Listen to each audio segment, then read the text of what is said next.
Hello friends, आप सभी का स्वागत है मेरे यूट्यूब चैनल पर। तो जैसे कि आप लोगों ने थंबनेल में देखा ही है कि आज का टॉपिक क्या है। अपना एयर होस्टेस की जॉब का सपना छोड़कर हाउसवाइफ क्यों बन गई मैं एक। तो मैं बहुत दिनों से बहुत सारे वीडियोस में भी मैंने आप लोगों से बोला था कि मैं एक ना एक दिन ज़रूर बताऊंगी अपनी कहानी के बारे में।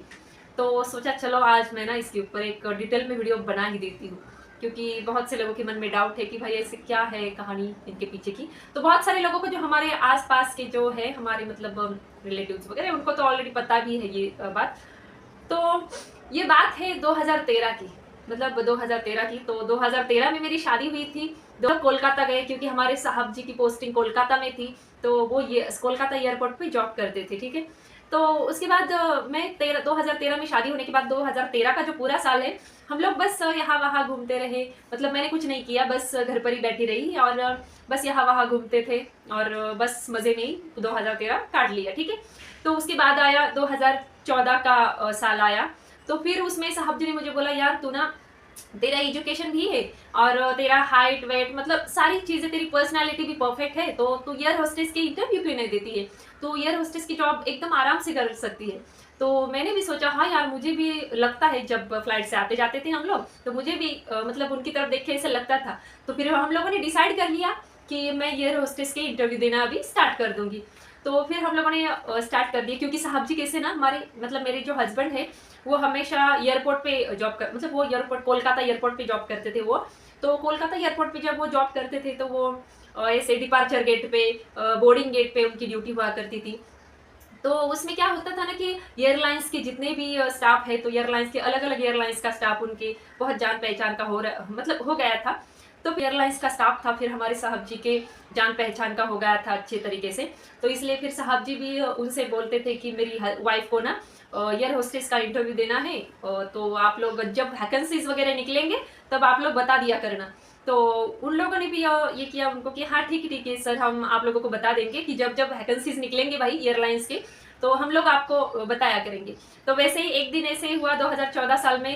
एक दिन ऐसे ही साहब जी ड्यूटी पे थे, मेरे हस्बैंड ड्यूटी पे थे और उन्होंने वहां से मुझे कॉल किया कि नम्रता, यहाँ पर एयरलाइंस के स्टाफ ने मुझे बताया है कि आज ना एयर इंडिया का इंटरव्यू होने वाला है, ठीक है। तो एयर होस्टेस के लिए इंटरव्यू होने वाला है इस होटल में, तो तुम एक काम करो, इंटरव्यू के लिए चली जाना। तो फिर मैंने भी सोचा हाँ ठीक ठीक। फिर 11 बजे इंटरव्यू का टाइम था, दिया हुआ था। तो मैं भी फिर मुझे भी कुछ पता नहीं था, मतलब फर्स्ट टाइम था भाई, फर्स्ट टाइम। तो मैंने बायोडाटा वगैरह बनवाया था, ये देखिए आप देख सकते हैं। तो ये देखिए कि मैंने अपना बायोडाटा वगैरह बनवाया हुआ था, उसी टाइम का है ये ना मैं यहाँ पे लगा दूंगी। यहाँ पे मेरा जो बायोडाटा है, मैंने उस टाइम पे, ये जो बायोडाटा है ना, ये मैंने उस टाइम पे बनाया हुआ था जब मैं एयर होस्टेस की इंटरव्यू देने के लिए जाती थी। तो उस टाइम पे मैंने ये बनाया हुआ था, तो इसी बायोडाटा के ऊपर मेरे सारे इंटरव्यू होते थे। तो ऐसे ही ये फाइल में पड़ा मिला तो सोचा चलो ये भी दिखा देती हूँ। तो ये ऐसे नहीं दिखेगा शायद, क्योंकि मैं फ्रंट के कैमरे से ये कर रही हूँ ना, वीडियो बना रही हूँ ना, तो शायद ये ऐसे नहीं दिखेगा। तो मैं यहाँ पर, यहाँ कोलकाता में हम लोग जहाँ रहते थे ना, वो कोलकाता का हमारा एड्रेस भी है यहाँ पर। बाकी का जो क्वालिफिकेशन वगैरह होता है तो वो है, और हम जहाँ पे कोलकाता में रहते थे तो वहाँ का यहाँ पे एड्रेस वगैरह भी मैंने बायोडाटा में लिखा हुआ था, क्योंकि वो करंट एड्रेस था, क्योंकि हम कोलकाता में वहाँ पे रहते थे। तो फिर वहाँ का मैंने करंट एड्रेस दिया हुआ था। तो फिर मैंने क्या किया, बायोडाटा वगैरह तो ऑलरेडी पहले ही बना के रखा हुआ था। फिर मैंने क्या किया, मुझे तो कुछ पता भी नहीं था कि फर्स्ट टाइम भाई, फर्स्ट टाइम एयर होस्टेस का इंटरव्यू देने के लिए जा रही हूँ, तो अब तो पता तो कुछ है नहीं। मतलब डॉक्यूमेंट्स जो मेरे पास थे, जो मैंने ये बायोडाटा वगैरह, ये जो मैंने बायोडाटा वगैरह बनवा लिया था, तो ये बायोडाटा था। और उसके बाद बाकी के मैंने डॉक्यूमेंट्स, मेरी फाइल वगैरह ऑलरेडी रेडी करके रखी थी, तो मैं वो फाइल वगैरह लेके चली गई। और लेकिन ड्रेसिंग सेंस कैसा, मतलब मैं अपना ना पहले एयर होस्टेस के इंटरव्यू का जो मेरा एक्सपीरियंस है वो आप लोगों के साथ शेयर भी करना चाहती हूँ, वो भी शेयर कर रही हूँ। तो मैंने क्या किया पता है, मुझे फर्स्ट टाइम पता नहीं था कि एयर होस्टेस के इंटरव्यू के लिए मतलब ड्रेसिंग सेंस हमारा कैसा होना चाहिए भाई। तो मैंने क्या किया, इतनी गधी थी मैंने ब्लू कलर की जीन्स पहन ली और पिंक कलर का टी शर्ट पहन लिया और बस चली गई। ओ माय गॉड, चली गई इंटरव्यू के लिए। और फिर वहाँ पे जहाँ पे इंटरव्यू होने वाले थे जिस होटल में, तो वहाँ पर मैं फिर अंदर गई। तो जैसे ही मैं अंदर गई तो पूछा कि यहाँ पे मुझे ना अपना नाम भी रजिस्टर करना है, इंटरव्यू के लिए कैंडिडेट हूँ मैं और मुझे अपना नाम रजिस्टर करना है। तो उन्होंने बोला कि वहाँ पे जाइए काउंटर पे, आपका नाम वहाँ पे रजिस्टर होगा। तो मैं गई वहाँ पे, तो वो जो नाम मतलब रजिस्टर करने वाले थे, तो वो ना ऐसे ऐसे ऐसे ऊपर नीचे ऐसे मतलब देख ताड़ रहे, मुझे कुछ पता नहीं चला और बड़े अजीब से देख रहे थे। तो मुझे लगा यार इससे क्या होगा, ये मुझे ऐसी इस तरीके से क्यों घूर रहा है, मतलब बड़ा अजीब तरीके से घूर रहा था। तो मुझे लगा यार ये पागल है क्या, ये ऐसे क्यों घूर रहा है मुझे। तो ठीक है, मैंने बोला हाँ मैं एयर होस्टेस के मतलब एयर होस्टेस की इंटरव्यू के लिए कैंडिडेट हूँ मैं, तो मेरा नाम वगैरह आप ये कर रजिस्टर कर लीजिए। तो उसने मेरा नाम वगैरह रजिस्टर किया। फिर मैं अपने तो उन्होंने मुझे बोला कि आपका जब टाइम आएगा, तो बाकी के कैंडिडेट्स बैठे हुए हैं, आपका जब टाइम आएगा तब आपको बुलाया जाएगा, आप वहाँ पर जाके कैंडिडेट्स के बीच में जाके बैठ जाइएगा। तो ना बॉयज़ कैंडिडेट्स और गर्ल्स कैंडिडेट्स दोनों भी आए हुए थे। तो बॉयज़ ज़्यादा नहीं थे, बॉयज़ क्या ऐसे ही मतलब 4-5 बॉयज़ थे और बाकी की सारी कैंडिडेट 15-20 कैंडिडेट जी जो थी वो सारी गर्ल्स थी। तो फिर उसमें जब मैं बैठी उस लड़की के पास बैठी, तो वो बॉयज़ मेरी तरफ देख के हंसने लगी कि मतलब ऐसे वो भी ऐसे घूर रहे थे बार बार घूर रहे थे और ऐसे हंस रहे थे। तो मुझे पता नहीं चला कि यार ऐसा क्या गड़बड़ की मैंने कि सारे मेरी तरफ घूर घूर घूर के क्यों देख रहे भाई इतना, क्योंकि मुझे पता ही नहीं था, फर्स्ट टाइम इंटरव्यू का टाइम था भाई, तो पता नहीं होता है ना इंसान को कि फर्स्ट टाइम इंटरव्यू के लिए मतलब इंटरव्यू के लिए इंसान फर्स्ट टाइम कैसे जाता है, किस तरीके से जाता है, ये इंसान को पता ही नहीं होता है। तो मैंने अपनी साइड में जो कैंडिडेट बैठी थी, मैं एक लड़की थी, तो उससे मैंने पूछा यार मुझे एक बात बता, ये मुझे सारे ऐसे घूर क्यों रहे हैं और अजीब तरीके से घूर रहे हैं और हंस रहे हैं। तो उसने मुझे बोला यार तू एयर होस्टेस के इंटरव्यू के लिए आई है क्या। तो मैंने बोला हाँ मैं एयर होस्टेस के इंटरव्यू के लिए आई हूँ। तो उसने बोला तू फर्स्ट टाइम इंटरव्यू दे रही है क्या। तो मैंने पूछा तुम्हें कैसे पता चला। अरे यार, तो उसने बोला कि अरे ये तू क्या पहन के आई है, अगर तुम्हारा घर थोड़ा पास में होगा तो जाओ और कपड़े चेंज करके आ जाओ, ये ड्रेस नहीं चलता है, तुम जीन्स और टी शर्ट पहन के आई हो तो जीन्स और टी शर्ट कौन पहन के आता है भाई, एयर होस्टेस का इंटरव्यू दे रही हो तुम और जीन्स और टी शर्ट पहन के आई हो। तो मैंने कहा उसे यार मुझे क्या पता कि देख बाकी के जो कैंडिडेट्स हैं उनके ड्रेस देख कैसे है, उनके जो ड्रेस है एकदम मतलब फॉर्मल ड्रेस है, जो ऑफिशियल ड्रेस होता है, ब्लैक पैंट और वाइट शर्ट, मतलब जो वाइट शर्ट जो हमारा जो ड्रेस होता है ना एक फॉर्मल ड्रेस, तो उस तरीके के ड्रेस थे सबके। और बाकी की जो लड़कियों के ड्रेस थे नी लेंथ हाफ स्कर्ट थे, क्योंकि नॉर्मल क्या होता है ना कि एयर होस्टेस की इंटरव्यू के लिए गर्ल्स कैसे आती है कि ये रहता है उनका हाफ स्कर्ट रहता है और वाइट कलर का शर्ट रहता है पूरा, मतलब वही जो फॉर्मल ड्रेस रहता है हमारा वो वाला। तो और ऐसे इस तरीके का बंद रहता है पीछे, तो इस तरीके का जूड़ा रहता है बालों का भी, अगर आपके बाल बड़े हो तो आपको इस तरीके का जूड़ा भी बांधना पड़ता है। तो मैंने क्या किया था, मेरे बाल तो बहुत लंबे लंबे थे उस टाइम पे, मैं ऐसे ही बाल खुले छोड़ के चली गई मतलब मैं ऐसे चली गई थी जैसे मैं रैंप वॉक करने गई थी एयर होस्टेस का इंटरव्यू देने नहीं, माय गॉड। तो फिर मुझे भी थोड़ा सा और फील होने लगा यार मैं ये क्या कर दिया मैंने, अब चलो जाने दो। फिर मैं सोचा यार जाने दो, अब आई हूँ मैं तो क्यों मैं फालतू का टाइम वेस्ट करूँ अपना, जाने दो अब ना मैं ना देख लेती हूँ, मतलब एक्सपीरियंस अब आई हूँ इतनी दूर तो वापस जाना भी सही नहीं रहेगा, मैंने उस टाइम पे सोचा। तो अब इतनी दूर आई हूँ तो चलो एक्सपीरियंस लेके ही जाते हैं कि कैसे होता है इंटरव्यू। जो एचआर होते हैं, एचआर मतलब जो इंटरव्यू लेने वाले होते हैं पैनलिस्ट, उनको एचआर बोला जाता है, तो वो एचआर किस तरीके से इंटरव्यू लेते हैं किस तरीके से नहीं। तो मैंने सोचा चलो एक बार जाती हूँ और देख लेती हूँ, अभी वापस नहीं जाऊँगी। तो फिर मैं वापस नहीं गई, मैं वहीं पे रुकी और मैंने फिर मेरा नंबर आया। मेरे साथ बाकी कितने 2 बॉयज़ और 3 गर्ल्स थे, तो हम ऐसे नहीं 3 नहीं 2 गर्ल्स थे मेरे साथ, 2 बॉयज़ 2 गर्ल्स और मैं एक, मतलब 5 का वो ग्रुप डायरेक्ट भेजते थे अंदर। तो हम पाँचों के उन्होंने नाम का ये किए, अनाउंस किए कि मिसेस नम्रता और बाकी के भी, तो आप अंदर जा सकते हैं। तो फिर हम पाँचों गए अंदर, तो वहाँ पे एचआर बैठी थी, एचआर मैडम बैठी थी वहाँ पे जो इंटरव्यू लेने वाली थी हमारा। तो वो पहले तो उन्होंने मेरी तरफ देखा वो मैम ने मेरी तरफ देखा और बोली बैठ जाइए। उन्होंने भी ऐसे ही घूरा जैसे पहले वाला ने सबने घूरा था ना, उन्होंने भी ऐसे ही घूरा कि यार ये क्या पहन के आ गई ये। तो फिर उन्होंने मेरा बायोडाटा वगैरह देखा और बाकी के भी सबके बायोडाटा, बाकी के डॉक्यूमेंट्स वगैरह ले लिए, सबके बायोडाटा ले लिए, चेक वगैरह किया और फिर मुझे बोला नम्रता, मिस नम्रता आप फर्स्ट टाइम इंटरव्यू दे रही हो ना। तो मैंने मतलब मुझे कुछ पता नहीं चला, तो मैंने पूछा मैम आपको कैसे पता चला। तो उनको पता चल गया, उन्होंने बोला कि क्या होता है ना कि ये ऐसे मतलब ऐसे कपड़े नहीं पहन के आते हैं और तुम्हारी पहला टाइम है इंटरव्यू का, इसलिए तुमको मुझे पूरी गारंटी है तुम्हें पता नहीं है। तो अगली बार अगर कहीं पे भी इंटरव्यू देने के लिए जाओ तो एक फॉर्मल ड्रेस पहन के जाना, ठीक है, ऐसे जीन्स और ऐसे टी शर्ट नहीं पहनते हैं इंटरव्यू के लिए। तो मैंने बोला ठीक है सॉरी मैम, अगली बार मैं ध्यान रखूंगी इस बात का। तो फिर अब मुझे तो पता था मैं तो रिजेक्ट होने वाली हूँ, क्योंकि भाई ऐसे कौन जाता है, एयर होस्टेस का इंटरव्यू देने जाना है और मैं एक फॉर्मल मतलब ऑफिशियल ड्रेस मुझे पहनना चाहिए, जैसे कि वाइट शर्ट, मतलब ब्लैक कलर की पैंट इन वगैरह करके, हाई हिल के शूज़ वगैरह पहन के, ये होता है नॉर्मल एक ड्रेसिंग सेंस। तो मैंने तो गड़बड़ कर दी, जीन्स पहन के गई थी। तो फिर मुझे लगा चलो यार अब क्या, जब कर ही दिया तो अब क्या कर सकते हैं। तो फिर मैंने ना इस तरीके से, तो मैं उसमें ना रिजेक्ट हो गई रिजेक्ट तो होना ही था, क्या था। तो फिर उसके बाद मैंने बाकी के बहुत सारे एयरलाइंस के इंटरव्यू दिए। मैंने इंडिगो का इंटरव्यू दिया, जेट एयरवेज का दिया, उसके बाद स्पाइसजेट एयरलाइंस का भी मैंने इंटरव्यू दिया। उसके बाद मैंने हाँ फाइनल मैंने दिया था विस्तारा का। तो विस्तारा एयरलाइंस का इंटरव्यू जब मैंने दिया था, तो मतलब बाकी की जब मैं देती थी ना, तो 2014 का जो साल है मैं पूरे साल भर इंटरव्यू ही देती थी, ठीक है। तो पूरे साल मैं बस इंटरव्यू देती रही, लेकिन कभी एक राउंड में मतलब अटक जाती थी, कभी दूसरे राउंड में अटक जाती थी। तो ऐसा ही ज़्यादा तो बार ऐसा ही हुआ। लेकिन फिर मैं फाइनली जो विस्तारा एयरलाइंस का जब मैंने दिया, तो 2015 में, तो 2014 तो मेरा ऐसा ही चला गया, उसमें मैं मतलब पास ही नहीं कर पाई इंटरव्यू। बहुत सारे में मैं ऐसे ही मतलब उड़ जाती थी।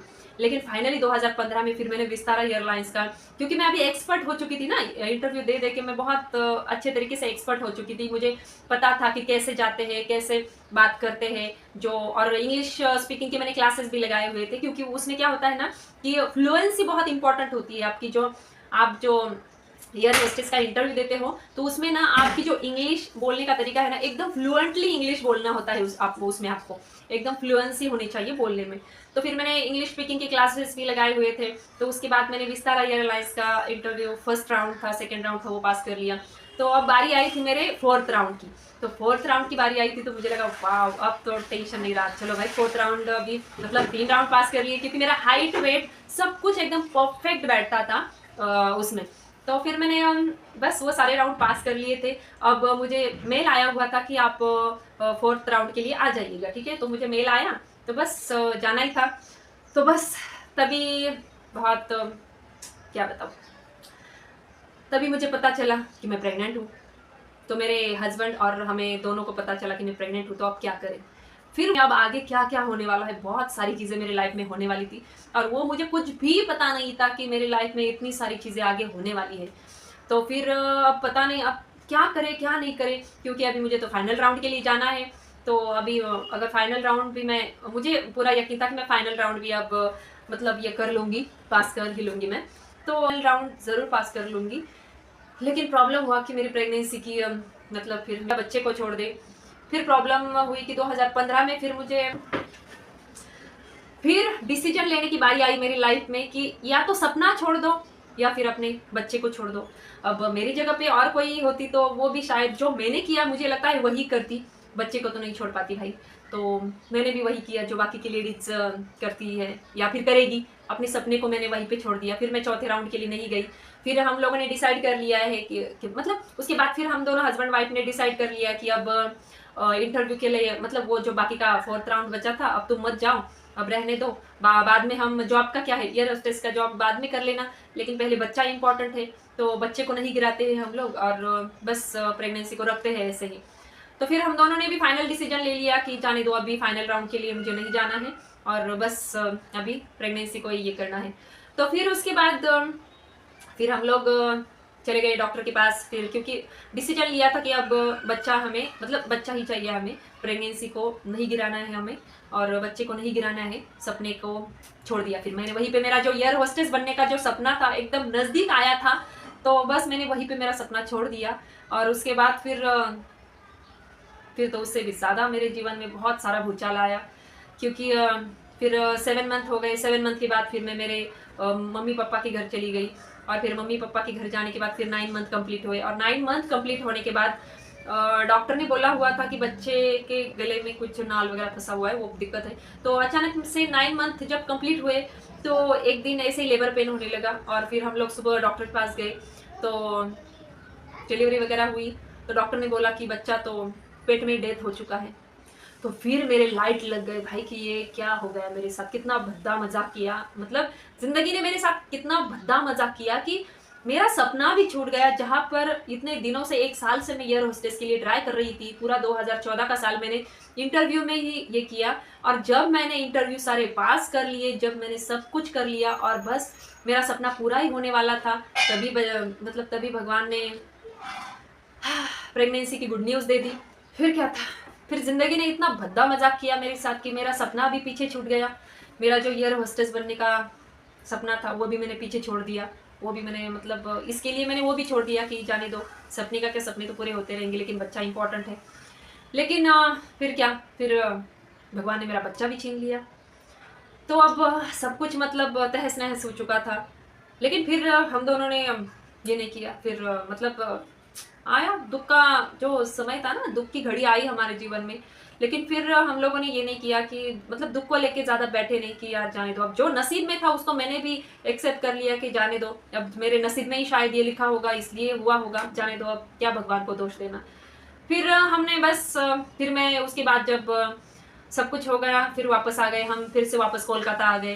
फिर कोलकाता आने के बाद फिर 1 साल के बाद फिर से मुझे लगता है 2017 में फिर से प्रेगनेंसी रही। 2017 में फिर से प्रेगनेंसी रही, और 2017 में प्रेगनेंसी रहने के बाद फिर सब खुशी का माहौल था कि चलो भाई, एक बच्चा मेरा भगवान ने छीन लिया तो क्या हुआ, जाने दो, अब दूसरा तो दे दिया है ना भगवान ने, तो कोई बात नहीं। तो फिर प्रेगनेंसी रही, फिर 7 मंथ कंप्लीट हुए मेरे प्रेगनेंसी के, और 7 मंथ कंप्लीट होने के बाद फिर से अचानक वही वाला प्रॉब्लम, फिर से अचानक से लेबर पेन होने लगा। फिर साहब जी हमारे ड्यूटी पे थे, मेरे हस्बैंड ड्यूटी पे थे, उनको मैंने ड्यूटी पे कॉल किया, फिर वो जल्दी से आए और मुझे हॉस्पिटल में लेके गए। तो हॉस्पिटल में लेके जाने के बाद फिर डॉक्टर ने डिलीवरी वगैरह हो गई, नॉर्मल डिलीवरी हो गई। उसके बाद डॉक्टर ने जो बच्चा था वो मेरी बेटी थी, पहला वाला जो था वो मेरा बेटा था, बेटा हुआ था, और उसके बाद मेरी बेटी हुई थी, 7 मंथ की बेटी हुई थी। तो डॉक्टर ने बोला कि ये जो बच्ची है इसे हम बचा तो लेंगे, लेकिन ये जो इसका पूरी जो बॉडी के पार्ट्स है इसके अच्छे से विकसित नहीं हुए, तो आपको आगे चल के दिक्कत हो सकती है। तो हमने बोला नहीं, जाने दीजिए, कोई बात नहीं, आप बचा लीजिए हमारी बच्ची को। तो फिर डॉक्टर ने कोशिश की, लेकिन फिर वो भी बच्ची नहीं बच पाई मेरी। 7 मंथ में वो भी बच्ची मेरी डेथ हो गई। तो इस तरीके से भाई भगवान ने या नसीब ने मेरे साथ 2 बार एकदम भद्दा मजाक किया। मेरा जो एयर होस्टेस बनने का सपना था वो भी मेरे हाथ से चला गया, और मेरे 2 बच्चे भी मेरे हाथ से छीन लिए गए। तो एक बात याद रखिए कि आपके जीवन में ना बहुत सारे ऐसे इतने अजीब अजीब से मोड़ आते हैं ना कि इंसान को ऐसा लगता है कि यार मैंने ऐसा क्या पाप कर दिया है कि मेरे ही जीवन में सारा दुख लिखा है भगवान ने। तो फिर उसके बाद मुझे दुख बहुत होता था, लेकिन मैं बताती नहीं थी, किसी को भी नहीं बताती थी, बड़ा बुरा लगता था, लेकिन नहीं बताती मैं किसी को। तो फिर लेकिन मेरे हस्बैंड ने बोला था कि मेरे लिए जाने दे, मेरे लिए तू इम्पोर्टेंट है, बच्चे इम्पोर्टेंट नहीं है, जाने दे, बच्चों का क्या, बच्चे तो हो जाएंगे, लेकिन तू इम्पोर्टेंट है, तुझे कुछ नहीं होना चाहिए। तो फिर उसके बाद मुझे लगता है 2018-19 में फिर मेरी रोशनी हो गई, और उसके बाद 2021 में फिर मेरा रुद्रा भी हो गया। तो मैं उसके बाद हम लोगों ने कभी ये नहीं किया कि ज़्यादा अपने नसीब को इतना भी ज़्यादा नहीं कोसा कि भाई ये क्या हो रहा है हमारे साथ, क्यों ऐसा, भगवान ऐसा क्यों कर रहा है, कि भगवान को नहीं कोसा। हाँ, थोड़ा बुरा ज़रूर लगता है इंसान को, ज़रूर बुरा लगता है, लेकिन फिर इतना नहीं ये किया हमने। उसके बाद फिर इंसान के जीवन में ना दुख आते रहते हैं, दुख बहुत सारे बड़े बड़े दुख आते रहते हैं, लेकिन इसका ये नहीं होता है कि आप उसी दुख को लेके बैठ जाओ और अपना जीवन जीना ही छोड़ दो। तो ऐसे नहीं, ऐसे मत किया करो। अब मैंने उस चीज़ को पॉजिटिव लिया, क्या पता शायद मुझे मेरे इतने स्वीट से 2 बच्चे देने थे, इसलिए शायद भगवान ने मेरे वो पहले वाले 2 बच्चे छीन लिए होंगे।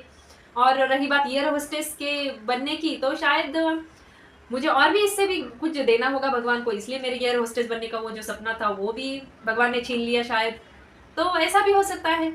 तो जीवन में ना मैं हमेशा पॉजिटिव रही हूँ। मैं और मेरे हस्बैंड, हम दोनों भी एकदम पॉजिटिव विचार करते हैं हमेशा कि शायद हमारे नसीब में इससे भी कुछ बेहतर लिखा हुआ होगा, इसीलिए शायद भगवान ने हमसे वो सारी चीज़ें हमारी छीन ली। तो हम लोग हमेशा पॉजिटिव ही सोचते हैं, हम लोग कभी नकारात्मक नहीं सोचते।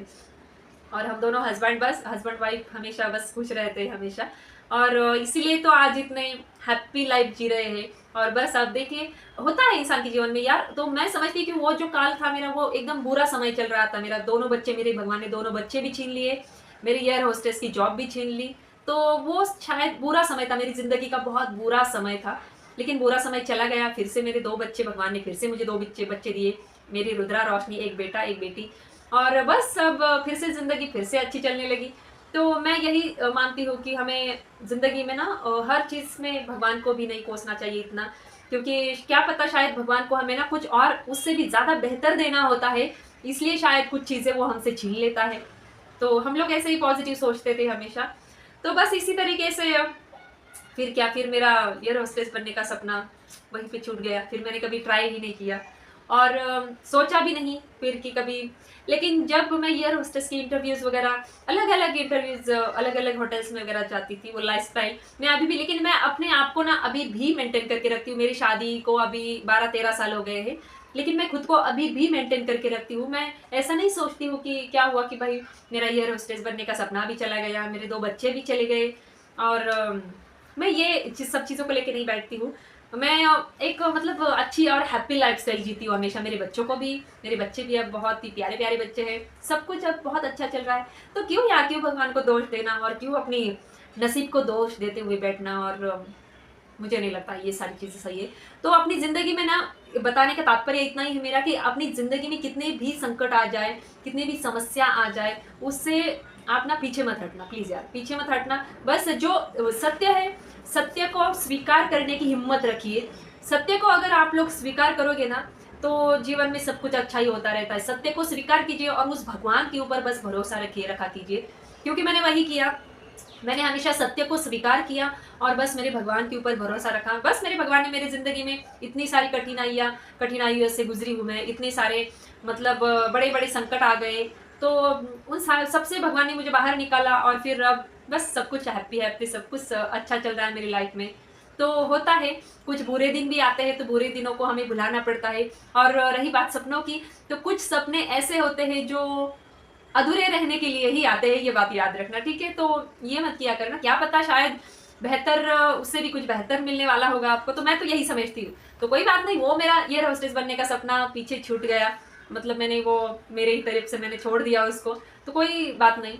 क्या पता शायद मैं लाइफ में एक अच्छी यूट्यूबर बनूँ ये भी हो सकता है। तो मैं हमेशा ना जीवन में पॉजिटिव सोचती हूँ, चीज़ों को पॉजिटिवली सोचती हूँ, और बस सकारात्मक सोचने से ही ना बहुत सब कुछ होता है जीवन में। तो इसलिए आप लोगों को सिर्फ कहना चाहूँगी कि आपके जीवन में कितनी भी कठिन समस्याएँ आए, तो उससे बिल्कुल भी डगमगाना नहीं है और उन समस्याओं को लेके बैठना नहीं है।